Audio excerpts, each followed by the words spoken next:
Yu-Gi-Oh is one of the most difficult trading card games to get into. Since September of 2019, I've been spending £30 a week on sealed products trying to create my own competitive Dragon deck from scratch. No trading and no buying individual cards. So far we've spent over £1,000 on packs and achieved a second place regional top, securing an invite to the next European Championship. The ultimate goal is to top one of Yu-Gi-Oh's largest, most competitive events, and this is my journey. You're watching Yu-Gi-Oh! From scratch.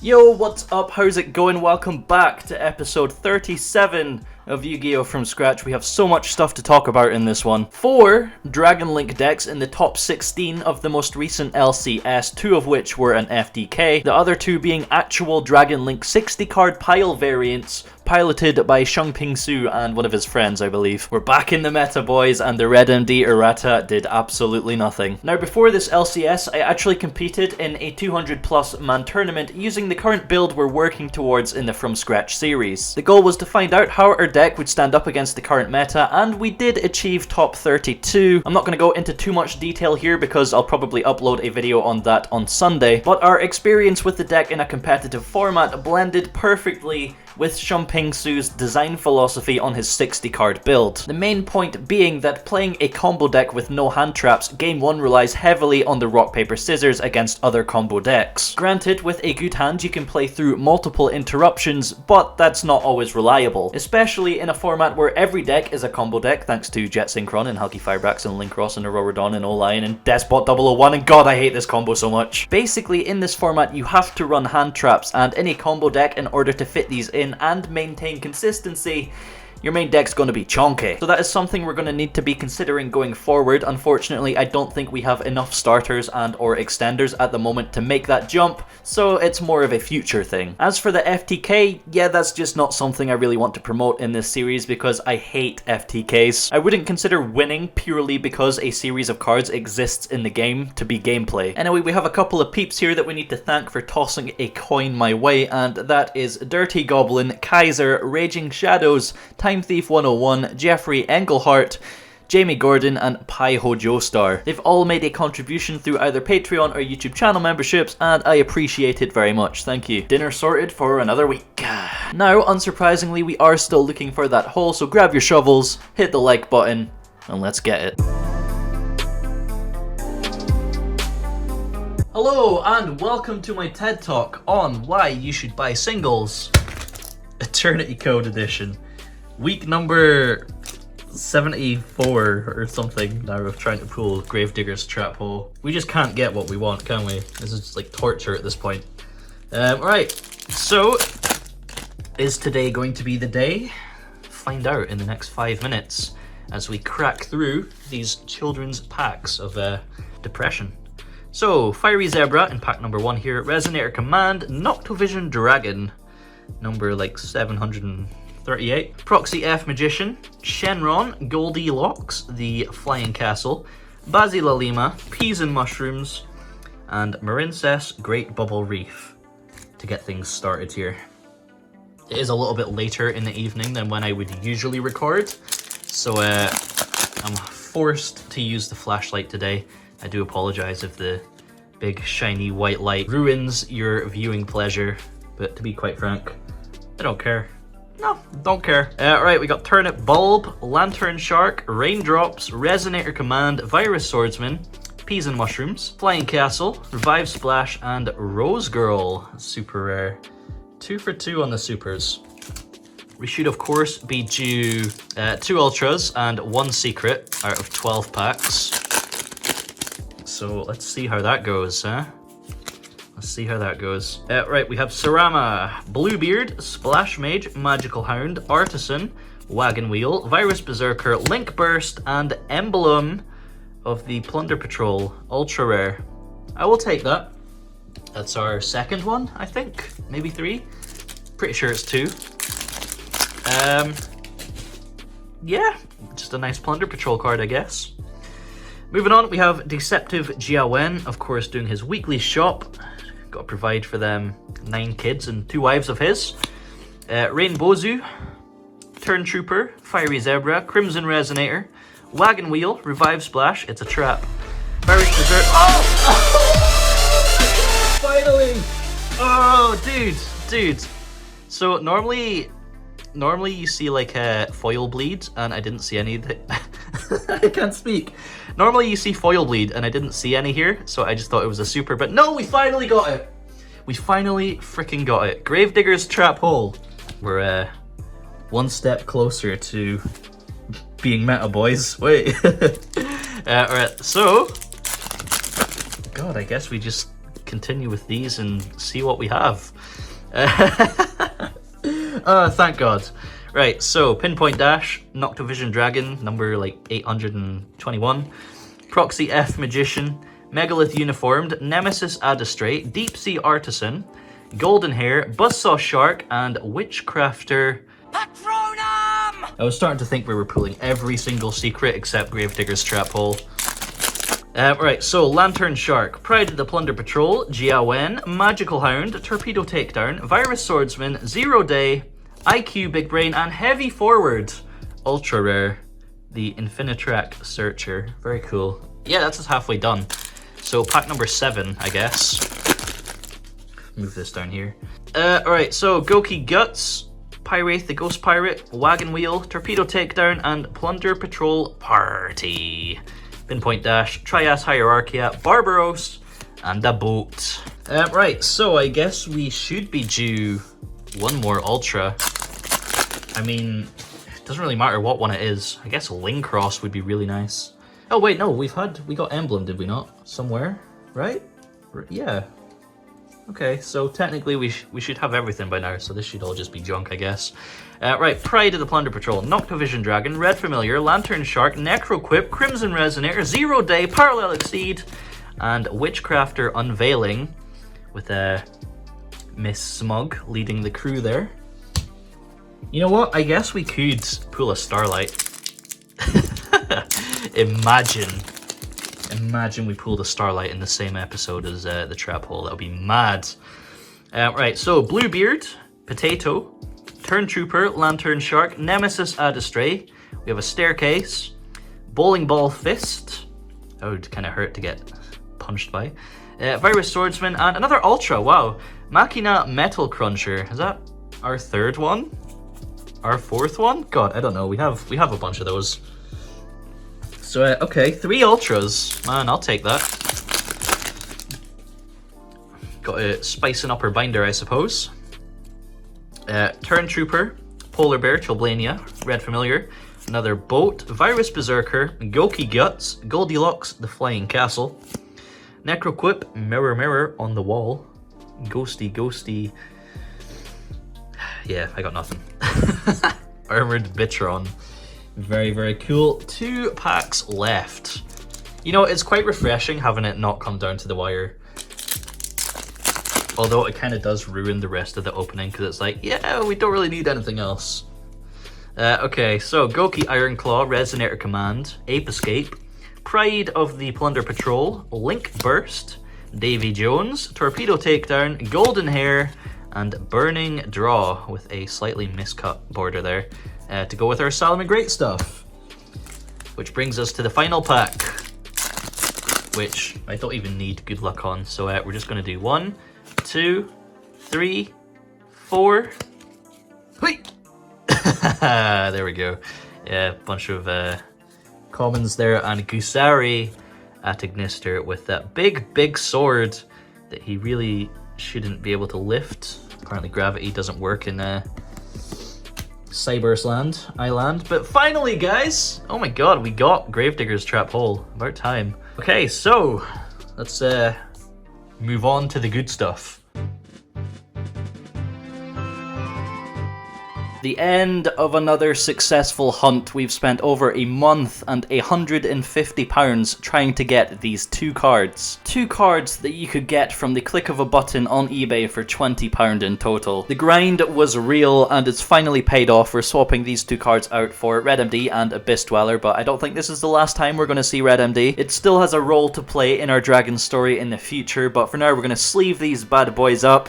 Man, they look so good. The threat of Nibiru has finally been neutralized, and we can now confidently move towards the nuke. We're so close to actually completing a competent build for the series. Literally just like 2 or 3 easy to get cards and we're done for at least the Crusadia Guardragon version of the deck. It's going to be a pretty sweet milestone to achieve, especially alongside 30,000 subscribers, because that's just around the corner as well. We've come so far, man, it's crazy, and from there we then move towards the final variation of the deck. So if you want to hop on for the final stretch of the journey and you haven't done so already, please make sure you are subscribed to the channel. As soon as we hit 30k, we're going to launch the merch store, and there's a bunch of cool designs in there I'm excited to show you. Anyway, we're now going to spoil the episode against some patrons because they don't know that I have the trap hole. I really hope we can negate a Nibiru today. Let's clap some cheeks. Alright, so round 1 here, we're up against one of our new patrons, Kaiser, and we do lose the rock, paper, scissors, being made to go second. You know the drill, we have 0 interruptions, so he's free to just pop off, and he starts with a Cynet Mining, pitching Foxy to get a Skippy to his hand. Skippy out here betraying us like that. Disgusting behaviour. Linking it off into Balinx, he of course gets a Search for Sanctuary and a copy of Parallel Exceed. This gives him easy access to a rank 4, so it's either going to be Dweller, Reflegia, or Baguska, and I think the one that hurts most with this particular hand is probably Dweller. Anyway, he's going to activate the field spell and summon Mole to the zone of Balinx, link into Sunlight Wolf, of course triggering Parallel Exceed. This will allow him to add back a fire monster from the graveyard off the effect of Wolf, so he adds back the Mole, and then overlays into Reflegia. No! You can't just summon Reflegia against us like that. You're gonna pay, my guy. You're gonna pay. Ending on a total of 0 back row. It's time to feast. Not gonna lie, my head was up my arse during this game because my girlfriend had just come in from work while I was playing, but the plays are there. Starting with a Dragon Shrine, I send Absorouter to the grave primarily to make the Wyverburster live in hand, but also to potentially bait out the Reflegia negate. He allows it to go through, so I add a copy of Synchron to my hand and use that as my normal summon with no effect, so I can go into Striker Dragon. Adding Boot Sector Launch to hand, I then summon Wyverburster and go into Romulus, enabling a chain link of 3 through Wyverburster, Romulus, and Exceed in hand. I probably should have used Romulus as Chainlink 3 to chain block my other 2 from the Reflegia, but at the same time I felt like Dragon's Ravine was a little bit too important to risk getting negated by Ash. So I used the Exceed as Chainlink 3, which does get met with a Reflegia activation and is therefore negated by Gravedigger's Trap Hole. Now we have real easy Guardragon access thanks to the arrow of Sunlight Wolf, meaning we are going to summon to its zone, which will allow him to get a fire monster back from his graveyard, but his only option is Foxy, which really doesn't matter to me. Obviously, I could use Called by the Grave here on the Foxy, but I don't feel like it has enough of an impact to be worth doing, especially when I know that I'm going to lock him out of the extra deck anyway. So the plan is to add Levianeer, blow up his board, of course forcing out the Balinx, and then just killing him with Boral Sword, but this is where I get distracted and mess it all up. I don't even think I have any lights in the graveyard at this point, but let's just ignore that fact. So activating Launch, I summon Tracer from the hand, link everything into Boral Sword, and then make Pisty, reviving back the Tracer, and then go into the battle phase here. So many questions and misplays, man, but allow it because we're in such a strong position that it's really not too difficult to recover from, and we'll probably just win on the next turn anyway. I can't even get a second attack on the Boral Sword here. Like, what was I actually doing? So after clearing the Wolf with Pisty, because we reduced its attack down to 900, we go into the main phase 2 and we make Spheres. We make a Union Carrier with the Levianeer ripping a card and the Galactic Spiral Engrave, and we make Savage equipping the Boral Sword. Of course, getting the extra deck lock as well, even after that mess of a turn. Like, how does Salad deal with this? The answer is they don't. So after bouncing my Boral Sword back to the extra deck with Spheres, I then make it on the next turn and actually get the kill this time. That's what you get for trying to use Deck Mommy 2 against us. Game 2 was actually really fun. There was some huge momentum swings in this one, and of course we are going second and we have the Imperm. He starts once again with a Cynet Mining, pitching a Roar to search for a copy of Lady Debug, which we do eventually Imperm. He then goes into the Balinx, reincarnates it, triggering the Roar Engrave, and sets 2 additional back row before passing turn. Okay, so I don't think our hand right now can play through this until we draw the Collapserpent. So now our Skippy becomes bait for the Roar to make our Collapserpent live, which is exactly what happens. Summoning black, I link into Striker Dragon, triggering both effects to search for white and boot Sexy Launch, but we get met with a Gravedigger's Trap Hole and an Impermanence in the same chain, negating both effects. Where do we go from here, man? I can't do anything. I mean, we do have a Dragon Shrine, but we can't do anything meaningful with it. I dump Absorouter, adding Tracer to hand, beat over Balinx for 500 damage, and I just have to pass turn there. We could very easily die right now, and there's nothing I can do to stop it. So he normal summons Jaguar and links into Sunlight Wolf, summons back the Jaguar through its own effect, allowing him to get into the Transcode Talker, which revives the Sunlight Wolf, linking up into Access Code Talker. We can do that too now, we have that card, but yeah, he pops the Striker Dragon and then punches us for a whopping 5,300, which leaves us with 700 life points. Thing is though, despite how low your life points actually are, they don't really matter until they're 0, and you see this thing here, yeah, this little arrow thingy pointing upwards, this is what wins us the game. Special summoning Leo to this arrow allows me to link into Magius and then normal summon Tracer. Tracer links into LP, getting me a search for Draco, which I can then summon again, getting me to Pisty in the zone of access code Talker, and wham bam, thank you ma'am, would you look at that. Yu-Gi-Oh! From Scratch 101, basic knowledge, resolve LP, win the game. Round 2, for the very first time in this series, we are playing on Dueling Nexus against a mobile user. The whole time I was just nervous that I would push the wrong button and it would just like close the browser or something. But yeah, we're up against another relatively new patron, XCD Razor, and we're going first after losing the rock, paper, scissors, so he chose to go second. It's not the most optimal hand in the world, but we can still combo through with it, starting off with our Skippy. So linking into Magius, we get a search for Parallel Exceed, and then summon Reclusia to its zone, searching for Draco. Now linking into Spatha, we can trigger the Exceed and get Reclusia on the board as soon as possible, although because we didn't hard open the Exceed, there will still be a window for Nibiru to activate. And of course, speak of the devil himself, in response to the second effect of Parallel Exceed, down comes the rock. Granted, he could have waited for the second Exceed to hit the board before dropping the rock, but that's literally the only window of opportunity for Nibiru to activate without getting negated. So we now have a cute little token and a spare Parallel Exceed. Well, of course, we're going to link into the Link Spider with the token, brush some dust off her shoulder for the flex, and continue our plays. So Draco's going to add back Reclusia, and then because we have Synchron in hand, we can link into Striker Dragon, grab the Boot Sector launch to summon the Synchron, and then go for the Halki Firebrax play as per usual. We do unfortunately have to give up any potential Union Carrier plays by summoning the Dragon Buster here to get to LP, but if we can actually make a board through this, that's really no big deal at all, and make a board we do, ending on a Spheres, Rafflesia, Savage, Harbinger buffed by Soyuja, so if he attacks with the Nibiru we can just kill it with the Harbinger, and a Called by the Grave on top of all that. Through Nibiru, by the way, easy game. Over to him, he sets 2 back row, activates Desires, which we negate with Harbinger, he then chains Called by the Grave, doing absolutely nothing at all, swings with his Pebble, and swiftly picks them up.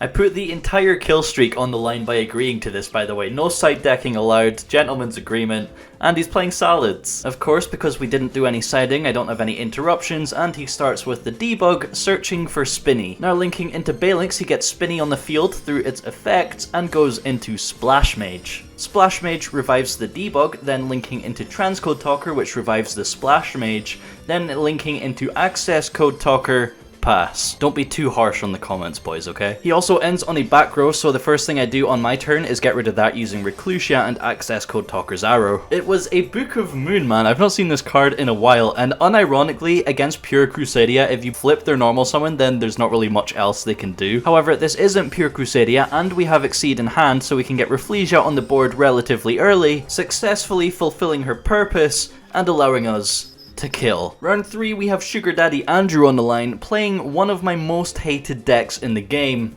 and that's zombies. Literally every deck I've ever played has a weakness to Zombie World. Dragon Link, Thunder Dragons, Cyber Dragons, it hurts all of them. Couple that with the fact that it was one of the most popular decks at my locals, I just hate it, okay? Anyway, we lose the rock, paper, scissors, so we're going second and open the 1 impermanence in our 46 card deck, which is a placeholder for the 3rd Called by the Grave. Stopping the Unizombie basically ends his turn, but he has 2 back row. Top decking Boot Sector launch really limits our plays, but thankfully Skippy is flexible in the fact that we can reveal Boral Sword to make it a dragon. Then we'd have to like go into Striker Dragon and then crash into Unizombie to make Wyverburster live and, you know, just make plays from there. Not optimal, but it's something. Oh, well, yep.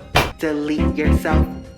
from my life. It's not even like Rivalry is an auto-win button, because if we have access to our dragon plays, then we can easily play through it, but, well, yeah, we didn't have access to our dragon plays, so, yeah, game 2. Actually, being able to go first makes this matchup so much easier, and as you can see, our hand's pretty broken. We opened the Exceed, meaning Reclusia comes down as the 5th summon, preventing any Nibiru whatsoever, allowing us to safely make our plays, getting to a board of Spheres, Reclusia, and Savage with a set Twin Twisters. Andrew also kind of bricked. He normal summons Mizuki and goes to the battle phase attacking over Spheres. I don't have Harbinger here though, so I'm forced to activate its effect, bouncing Mizuki back to hand and summoning Noctovision from the deck. He does attempt to Ash the effect, so I chain Reclusia, revealing to him that I did in fact pull the Gravedigger's Trap Hole. In main phase 2, he attempts a Colossal Brain play by activating Zombie World and then Monster Reborn on my Brotaur. This would allow him to discard and then search for any zombie in his deck, so I'm forced to chain the Twin Twisters here to get rid of the zombie world,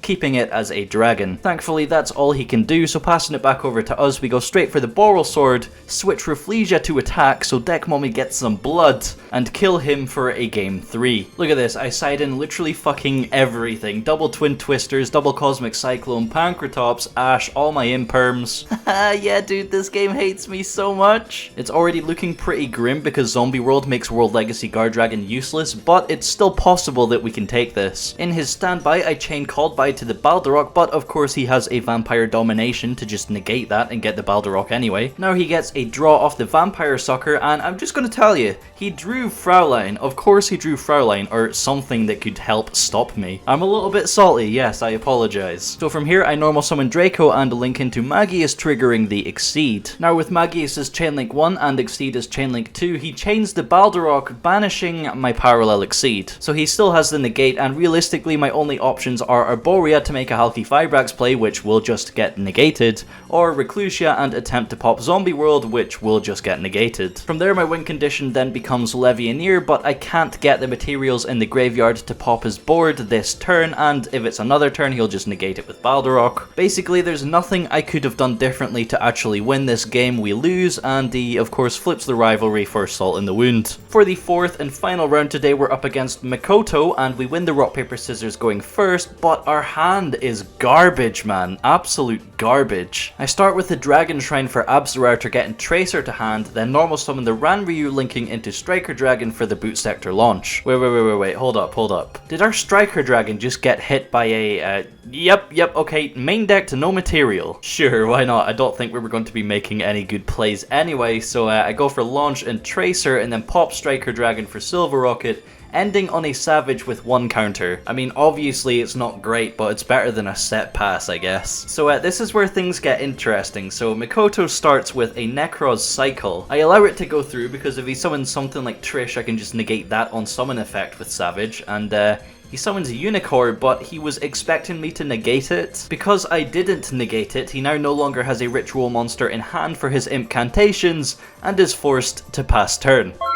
Top decking Arboria opens up my lines of play, so I normal summon her and then just go to the battle phase to clear the Unicorn, allowing me to then link into Magius and start using some extra deck monster effects. Although when I summon Levianeer and rip his Christia, he just scoops. Game 2, we're going second, and we open garbage once again. I mean, we do have an impermanence, but after that, we literally can't do anything. Couple that with the fact that Mikoto drew the absolute God Hand. And when I say God Hand, I mean he ends on Unicorn, Vanity's Ruler, Secret Village of the Spellcasters, and an impermanence in the back row.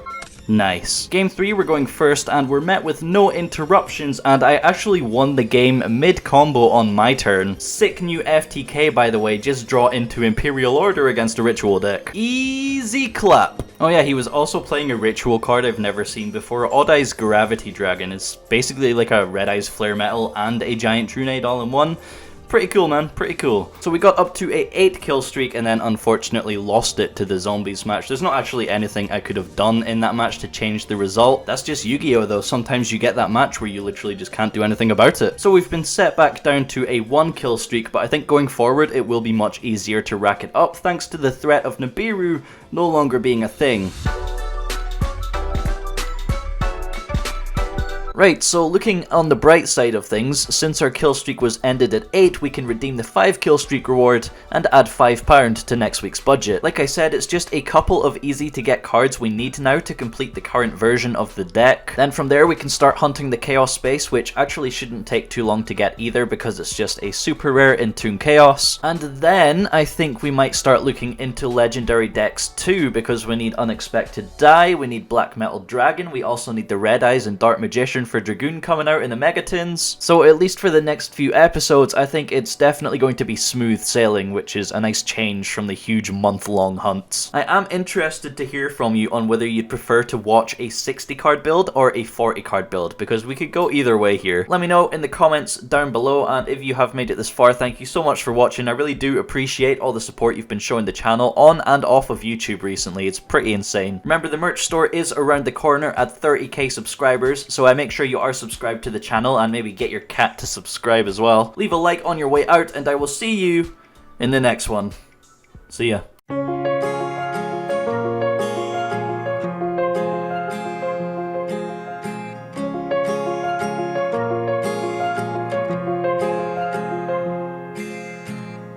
Gravel road, I've been asked to slow down. Fireplace to